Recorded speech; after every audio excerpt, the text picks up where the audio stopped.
రామోజీరావు గారు దేశ రాజకీయాలలో పత్రికా రంగంలో ప్రసార రంగంలో ఆద్యుడు ఈ దేశానికి ఆదర్శంగా నిలబడి ప్రతిపక్ష పాత్ర పత్రికలు ప్రసార సాధనాలు పోషిస్తాయని నిరూపించిన వాడు వ్యాపారంలో కానీ ప్రజాసేవలో కానీ ప్రజా సమస్యల్ని లేవనెత్తి పాలకుల నుంచి ప్రజలకు మేలు జరిగే విధంగా పోరాటం చేసిన వ్యక్తి రామోజీరావు గారు.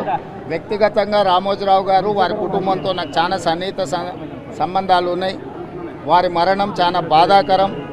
వారి కుటుంబానికి ప్రగాఢమైన సానుభూతిని తెలియజేస్తూ తెలంగాణ రాష్ట్ర ప్రభుత్వం రామోజీరావు గారి అంత్యక్రియలను అధికారిక లాంఛనాలతో నిర్వహించమని చెప్పి ఆదేశాలు ఇవ్వడం జరిగింది. రామోజీరావు గారు చనిపోవడం అనేది ఒక తీరని లోటు. తెలుగు రాష్ట్రాలకే కాదు ఈ దేశంలో పత్రికా రంగానికి ఎనలేని సేవలు అందించిన రామోజీరావు గారి మరణం అనేది ఒక దురదృష్టకరమైన సందర్భము. వారి కుటుంబానికి అండగా నిలబడి వారి కుటుంబానికి సానుభూతి తెలియజేసి అధికారిక లాంఛనాలతో రామోజీరావు గారి యొక్క అంత్యక్రియలను పూర్తి చేయడానికి కాంగ్రెస్ పార్టీ అన్ని ఏర్పాట్లను చేయడం జరిగింది.